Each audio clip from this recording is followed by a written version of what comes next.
Hey guys, कसे आहात सर्वजण? आय होप तुम्ही सगळेजण चांगले असाल. मी एकदम मजेत आहे. तर चला, आज आपली आहे फॅमिली ट्रिप. तर कुठे?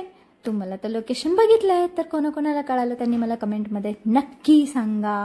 तर याचा मोठा ब्लॉग पण येईल, तुम्ही नक्की जाऊन चेकआउट करा. मम्मी आली होती, सो मम्मीला हे लोकेशन दाखवायचे होते आणि मम्मी त्यांचं शूट सोडून इथे माझं शूट चालू होतं. सूरज आणि प्रणय दोघंही जण माझं शूट करत होते. आमचे इथे थोडेसे व्हिडिओज घेणं चालू होतं, जे की खूप छान वाटलं. आणि हां, मला लोकेशन सांगा बरं कोणते आहे ते. तुम्ही पण ह्या लोकेशनला गेलेच असतील ऑब्वियसली. जे छत्रपती संभाजीनगरला आले असतील किंवा पहिलं असेल किंवा जे राहत असतील त्या सर्वांना हे लोकेशन माहीतच असेल. हो हो हो, करा करा, लवकर लवकर कमेंट्स करा. अँड देन आफ्टर दॅट हे सारं एवढं भारी आहे. आणि ह्या जागेचं एक रहस्य आहे की हे जे आपण म्हणजे कोरीव काम बघितलं असेल, खाणकाम, ते खालून केलेलं आहे. बट या जागेचं रहस्य असं आहे की ते वरून कोरत गेलेले आहे. जर माझं काही मिस्टेक झाली असेल तर मला करेक्ट करा नक्की कमेंट्समध्ये.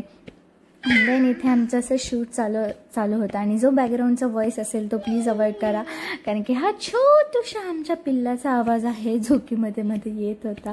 तर प्लीज अवॉइड करा आणि माझ्या बोलण्याकडे लक्ष द्या. आणि ते मम्मीची माझी मस्ती चालू होती.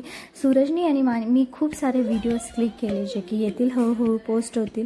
आणि ते मम्मीचं माझं बोलणं चालू होतं. ती खात होती काहीतरी, तर म्हटलं मला, ती म्हटली नाही आहे. मग म्हटलं दे मला तुझ्या तोंडातलं दे. कोण कोण आपल्या मम्मीशी एवढं रिलेट करतं, मीन्स लाईक एवढं फ्रेंड्स होऊन मम्मीसोबत कोणाचं आहे ते मला नक्की सांगा. आणि ते आम्ही चाललो होतो, सूरज शूटचं चालू होतं. बट आमचा गप्पा अशा चालू होणं, आम्ही पुढे जाता जाता आम्हाला दिसलं काय हे गळ्यातलं, जे की हे मला पाहिजेलच होतं.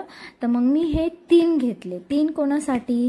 जे की आहे माझी दीदी, वहिनी आणि मी. आमच्या तिघींसाठी मी घेतलं आणि वेगवेगळं घेतलं, जेणेकरून ज्याला जे आवडेल ते घेईल. आणि खूप भारी होतं हे. आणि आता दसरा पण येत आहे, म्हणजे नवरात्र येत आहे, सो त्यासाठी पण ते खूप छान आहे.